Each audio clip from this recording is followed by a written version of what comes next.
bidan. Ya, Bu.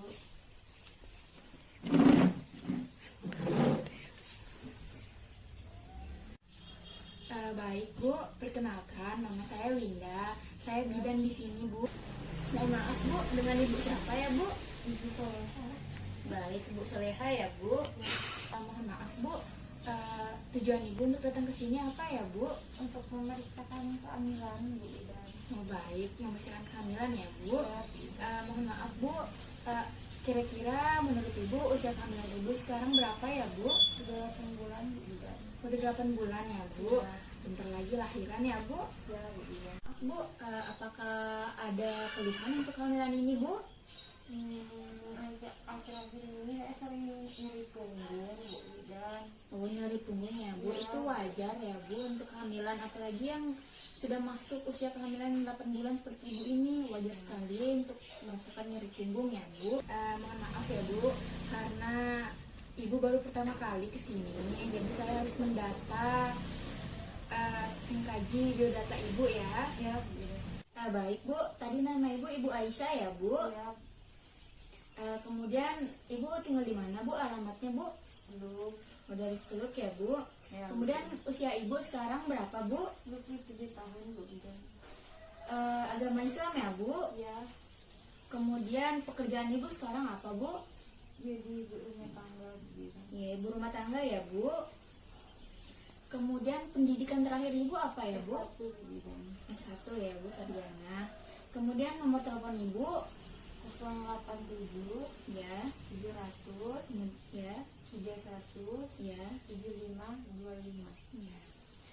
Kemudian saya akan mengkaji data mengenai suami Ibu ya, Bu. Ya, Nama suami Ibu siapa? Muhammad Bu bidan. Muhammad ya, Bu.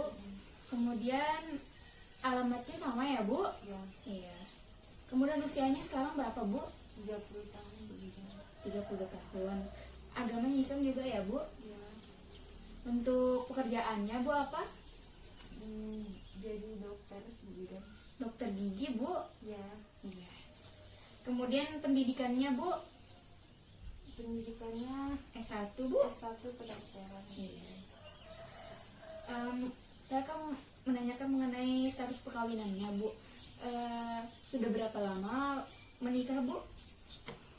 Sudah 2 tahun Bu bidan. Ini pernikahan pertama ya, Bu? Ya, Iya. Untuk bahasa yang digunakan sehari-hari di rumah apa ya, Bu? bahasa Indonesia. Bahasa Indonesia ya. Kemudian apakah di rumah ada yang merokok atau minum alkohol, Bu? Tidak ada Bu bidan. Iya. Apakah keluarga dan suami sangat mendukung mengenai kehamilan ini, Bu? Sangat-sangat mendukung Bu bidan. Baik. Untuk apakah Ibu sudah diberikan imunisasi PT, Bu? Sudah Bu bidan. Jadi berapa kali, Bu? Sudah 2 kali Bu bidan. 2 kali ya, Bu. Untuk imunisasi PT yang pertama, Tanggal 26 bulan 12. Iya. Yang kedua tanggal 28 bulan 1. jadi bagus ya, Bu. Untuk beban pekerjaan atau kegiatan sehari-hari di rumah apa ya, Bu? Nyapu, mengepel, cuci piring, pokoknya kegiatan-kegiatan di rumah tangga ya. Jadi berarti kegiatan ibu rumah tangga ya, Bu. Ya, tidak. Yang mengambil keputusan di rumah Ibu siapa? Suami saya begitu. Baik, Bu.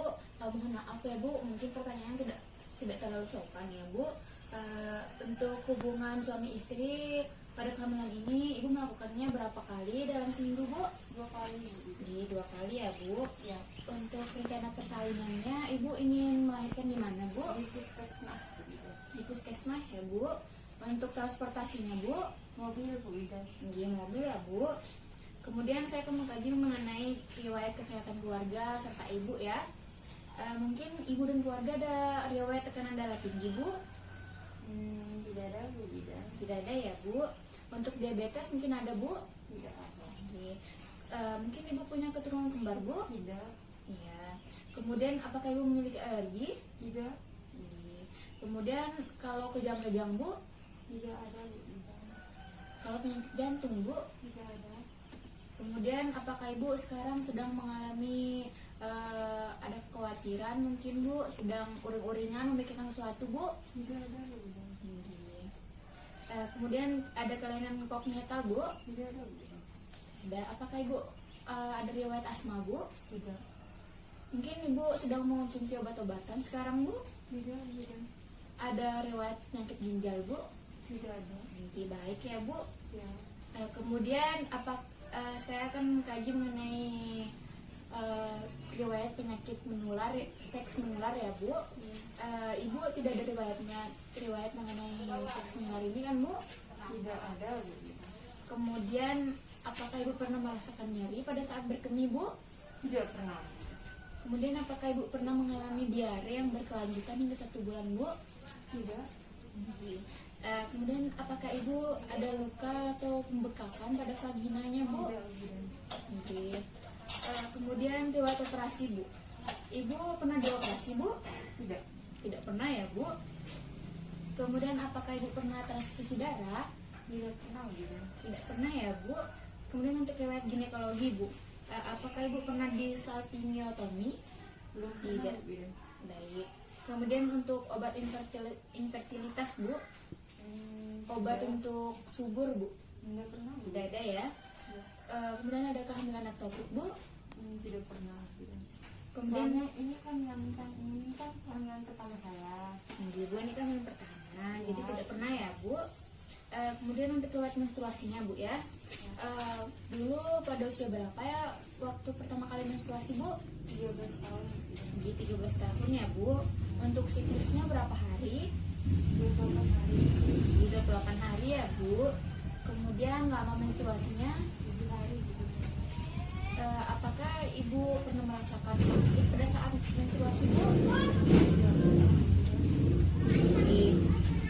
Kemudian karena ini kehamilan pertama, jadi Ibu tidak pernah memakai kontrasepsi kan Bu? Belum. Baik. Kemudian apakah Ibu masih ingat mengenai hari terakhir semen Ibu? Mungkin bulannya Bu?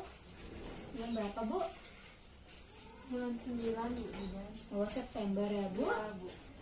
Kemudian mungkin Ibu masih ingat tanggalnya Bu? Tanggal 27 Bu. Itu tanggal 27 itu hari masa mandi bersih Bu.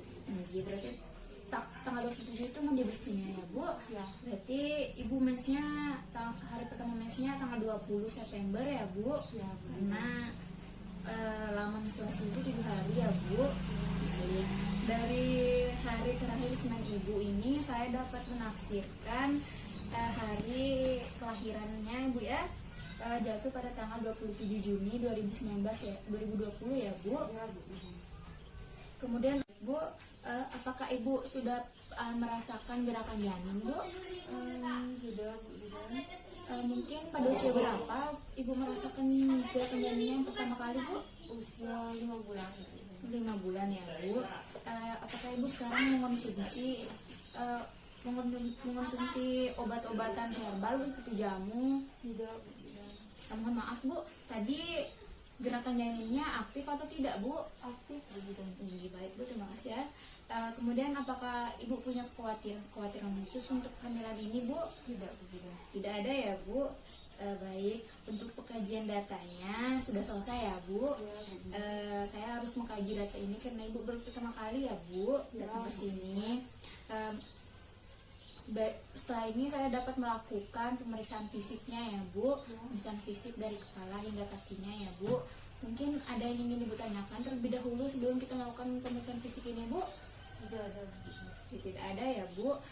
Mungkin Ibu ingin ditemani oleh siapa, suaminya atau siapa Bu saat Tidak pemeriksaan saya fisik? Bu. Oh tidak ya Bu. Baik Bu, untuk pemeriksaan fisik ini menurut prosedurnya Ibu harus mengosongkan kemih-kemihnya dulu ya Ibu. Ibu harus berkemih terlebih dahulu sebelum melakukannya Bu. Jadi Ibu silakan dulu berkemih dulu di sana ya Bu, di kamar mandi sana ya Bu. Ya Bu. Baik Bu, sudah berkemihnya Bu? Sudah Bu. Dibuang air bersihnya sudah ya Bu. Ibu bersedia untuk melakukan pemeriksaan fisik ini Bu? Bersedia Bu. Baik Bu, mari kita melakukan pemeriksaan fisiknya ya Bu. Mari Bu, ikut saya Bu.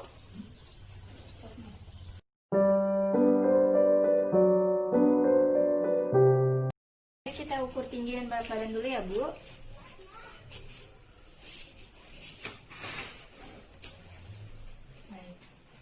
Permisi ya Bu. Berdiri yang tegak, Bu, jangan menunduk ya Bu.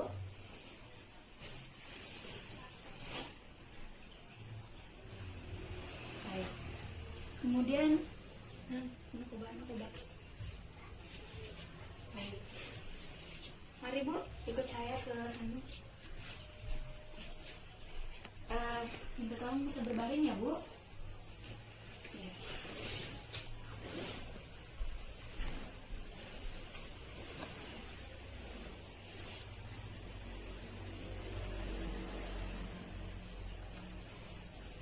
Permisi ya Bu.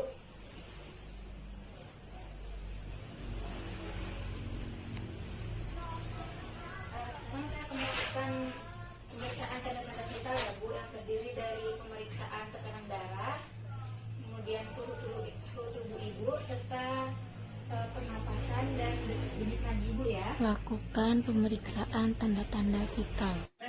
Minta ibu untuk menjepit termometer pada tangan yang satunya, kemudian tangan yang sebelahnya untuk melakukan pemeriksaan tekanan darah. Lakukan pemeriksaan tekanan darah pada ibu. Kemudian, saat kita sudah mendapatkan hasil atau kita sudah selesai melakukan pemeriksaan tekanan darah, beritahu hasilnya kepada ibu. Kemudian, bereskan peralatannya. Kemudian, ambil termometer dari tangan ibu dan lihat hasilnya serta beritahu ibu berapa hasilnya. Setelah itu, lakukan pemeriksaan denyut nadi ibu dengan menggunakan jam tangan sebagai penentu waktunya. Lakukan pemeriksaan selama 1 menit, serta lakukan juga pemeriksaan pada pernapasan ibu. Lakukan juga dalam 1 menit. Kemudian setelah melakukan pemeriksaan, beritahu ibu berapa hasil yang kita dapatkan. Untuk pemeriksaan kepala dan leher, minta ibu untuk melonggarkan jilbabnya agar mempermudah kita dalam melakukan pemeriksaan. Lakukan pemeriksaan pada kepala untuk melihat kebersihan rambut, serta apakah ada ketumbi pada rambut, dan untuk melihat apakah ada infeksi pada kulit kepala ibu.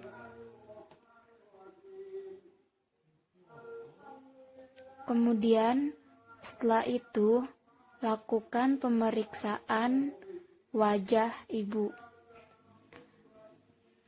Di sini, pemeriksaan wajah dilakukan untuk melihat apakah ada edema dan kloasma pada wajah ibu. Kemudian, lakukan pemeriksaan mata. Di sini, pemeriksaan mata dilakukan untuk menentukan apakah konjungtiva ibu pucat atau tidak, kemudian menentukan apakah sklera ibu berwarna kuning atau tidak. Kemudian lakukan pemeriksaan pada hidung ibu. Pemeriksaan ini dilakukan untuk melihat apakah ada infeksi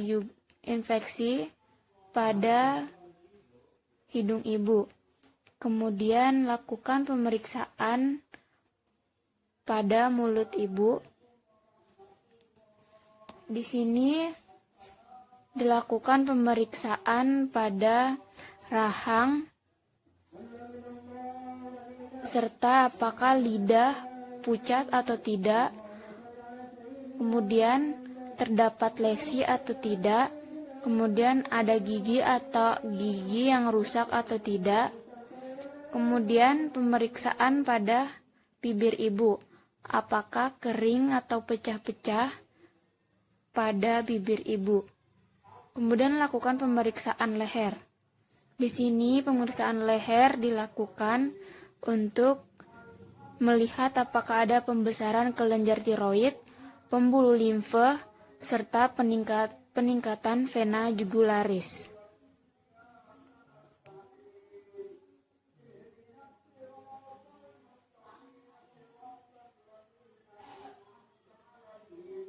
Beritahu ibu hasil pemeriksaannya. Kemudian lakukan pemeriksaan payudara. Sebelum itu tanyakan pada ibu apakah ibu bersedia untuk dilakukan pemeriksaan, serta tutup sampiran untuk menjaga privasi ibu, dan minta ibu untuk membuka pakaiannya agar mempermudah kita dalam melakukan pemeriksaan payudara.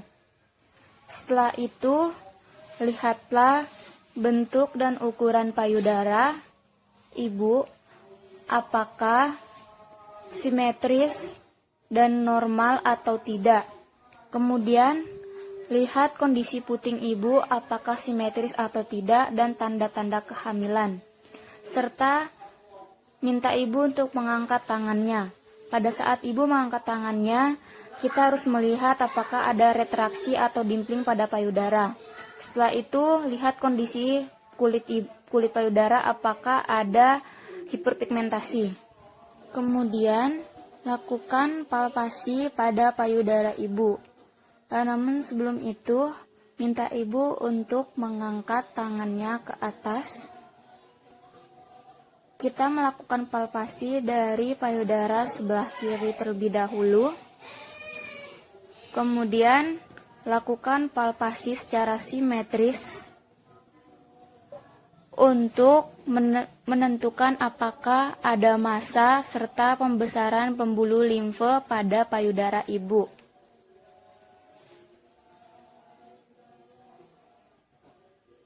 Setelah itu, lakukan pemeriksaan pada puting ibu dengan membesarkan puting ibu terlebih dahulu.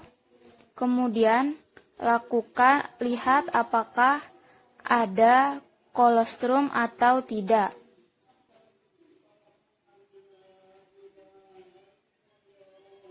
Setelah itu, tutup payudara sebelah kiri ibu dan minta ibu menurunkan tangannya. Kemudian, lakukan pemeriksaan pada payudara ibu sebelah kanan. Minta ibu untuk mengangkat tangannya, kemudian buka baju ibu pada payudara yang sebelah kanan. Kemudian lakukan palpasi secara simetris untuk menentukan apakah ada massa atau pembesaran pembuluh limfe pada payudara. Pemeriksaan pada payudara sebelah kanan sama saja dengan pemeriksaan payudara sebelah kiri. Setelah itu, lakukan pemeriksaan pada puting, lebarkan puting, dan lihat apakah ada kolostrum atau tidak.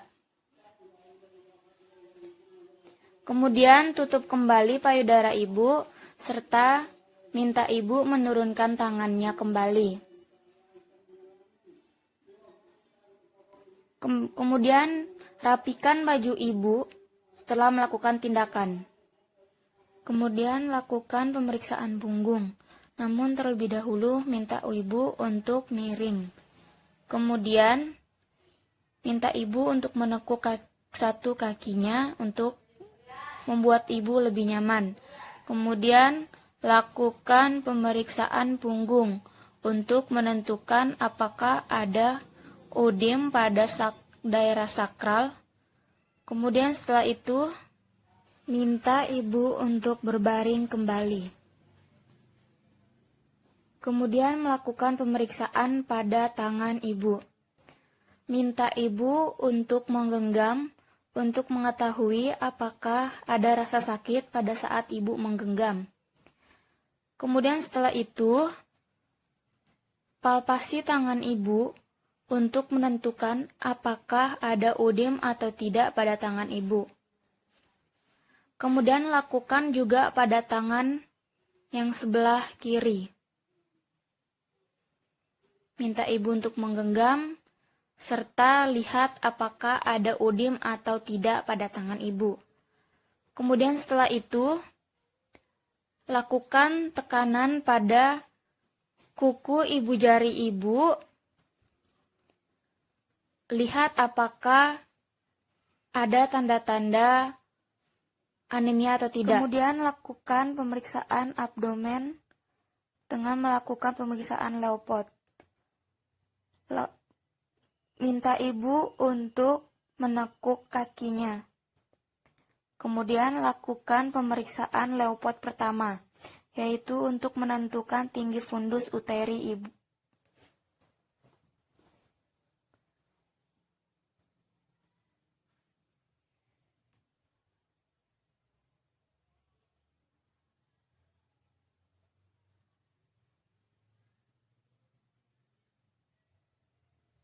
Kemudian, gunakan metelin untuk mengukur fundus uteri ibu.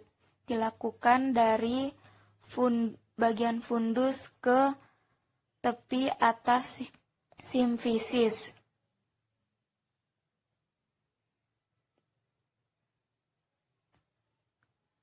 Lalu, lihat hasilnya pada metelin. Kemudian setelah itu melakukan Leopold kedua untuk menentukan bagian apa yang berada pada sisi kiri perut ibu dan sisi kanan perut ibu. Apakah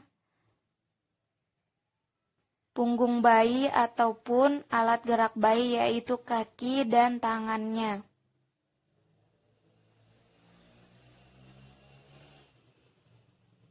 Lakukan secara bergantian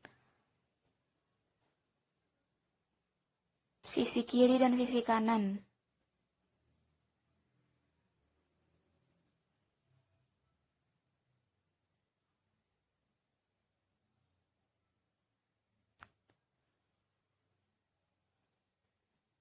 Kemudian melakukan Leopold ketiga untuk menentukan apakah bayi sudah masuk pintu atas panggul atau belum.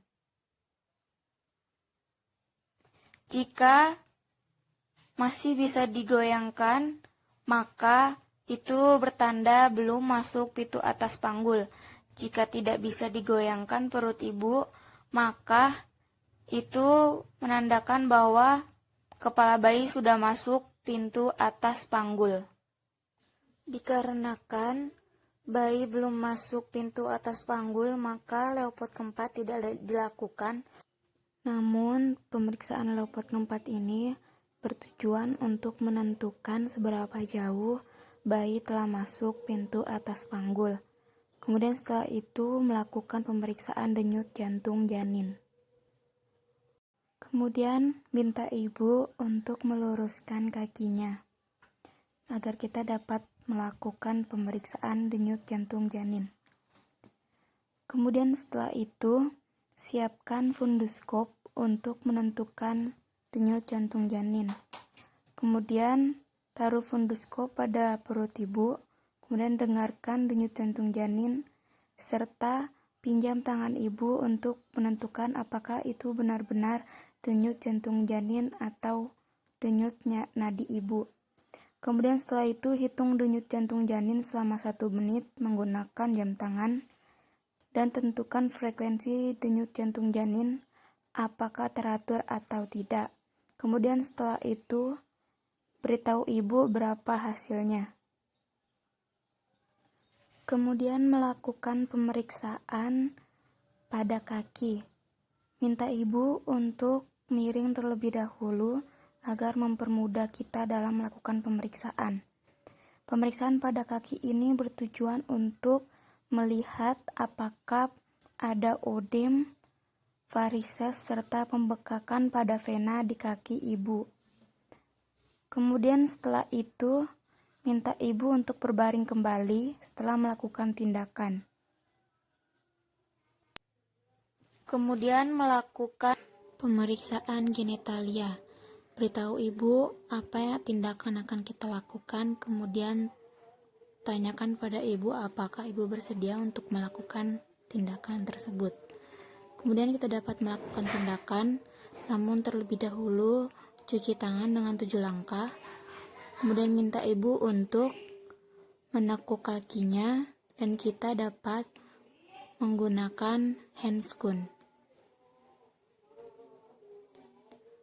Kemudian setelah menggunakan handscoon kita dapat melakukan tindakan.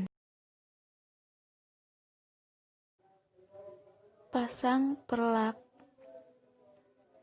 Kemudian setelah itu persiapkan alat, taruh bengkok dekat dengan alat genitalia ibu, serta siapkan kasa.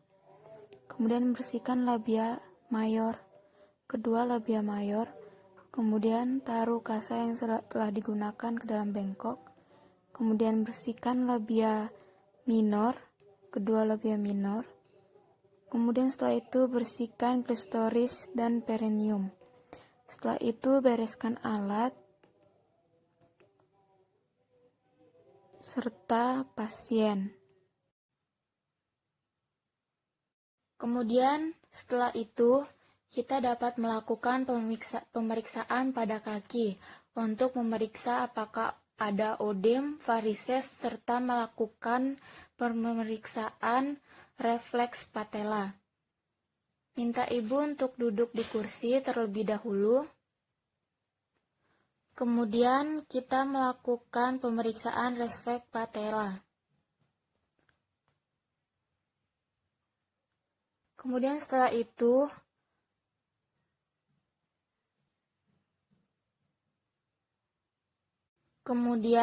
beritahu ibu bahwa pemeriksaan fisiknya sudah selesai dan ajak ibu untuk melakukan konseling.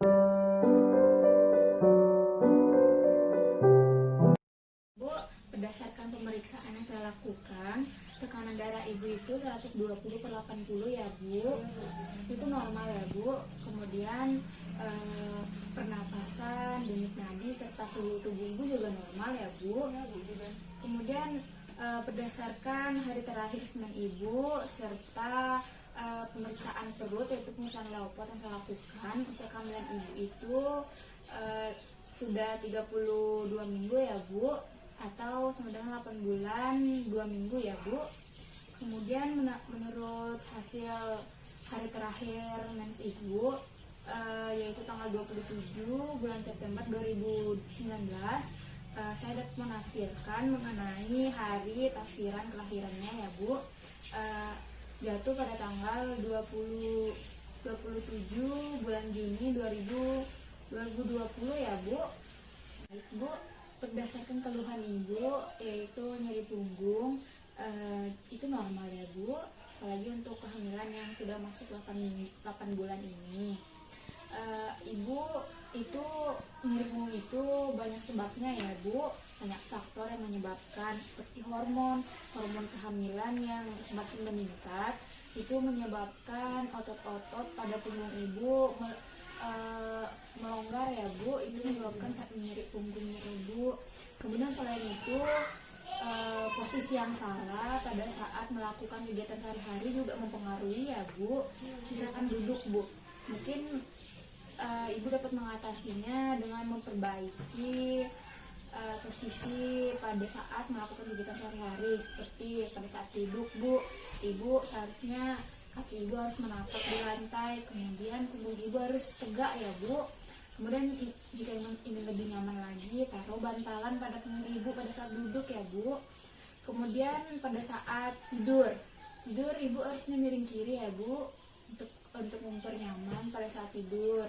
Kemudian pada saat bangun tidur, ibu seharusnya miring terlebih dahulu, baru ibu bangun dari tempat tidur Bu ya, jangan langsung bangun dalam keadaan terlentang. Kemudian ibu tidak boleh membungkuk terlalu lama, karena itu sangat berpengaruh pada rasa nyeri yang ibu rasakan. Kemudian selain itu ibu juga dapat mengompres punggung ibu untuk mengurangi rasa nyerinya ya Bu. Mungkin ada yang ingin Ibu tanyakan mengenai apa yang saya jelaskan, Bu? Tidak ada, Bu. Kemudian Ibu harus mulai mengatur pola makannya ya, Bu. Ya, Bu. Jangan makannya itu harus sering walaupun sedikit ya, Bu. Itu baik untuk janinnya, Bu. Kemudian Ibu juga harus makan yang berbagai macam, Bu. Yang misalkan buah, sayur harus dimakan berbagai macam, tidak ada pantangannya, Bu. Untuk makan harus semua dimakan ya, Bu. Kemudian mengenai misalkan Ibu merasakan tanda-tanda bahaya pada saat kehamilan, Ibu harus segera membawanya ke tenaga kesehatan. Tanda-tanda bahaya saya maksudkan di sini itu adalah seperti pendarahan, kemudian keluar air yang banyak dari alat kelaminnya Ibu, kemudian mungkin ada rasa sakit yang sangat hebat pada perut Ibu. Terus segera dilarikan ke rumah sakit ya, Bu, ke tenaga kesehatan, karena itu sangat berisiko pada kehamilan, Bu. Ya, Bu. Itu dapat menyebabkan keguguran, Bu, ya. Kemudian untuk mengatasi nyeri punggung Ibu dapat melakukan apa, Bu? Mengkompres punggung saya. Kemudian apa lagi, Bu? Memperbaiki posisi diri saya juga. Posisi kegiatan sehari-harinya ya, Bu. Ya, Bu. Ya. Bagus ya, Bu. Berarti Ibu mengerti dengan apa yang saya jelaskan ya, Bu. Mengerti, Bu. Kemudian Ibu harus datang kembali ya, Bu, untuk melakukan pemeriksaan. Kemudian saya akan memberikan Ibu kartunya ya, Bu. Nanti ini kartunya dibawa pada minggu depan ya, Bu, pada saat Ibu melakukan kunjungan lagi untuk pemeriksaan kehamilannya ya, Bu. Ya, Bu. Baik, mungkin ada yang ingin Ibu tanyakan, Bu? Tidak ada, Bu. Baik, Bu. Terima kasih ya, Bu, sudah berkunjung ke sini. Semoga persalinannya lancar ya, Bu. Kemudian nanti bayinya juga sehat ya, Bu. Ya, Bu. Mari, Bu, saya antar ke depan, Bu. Baik, Bu. Mari, Bu.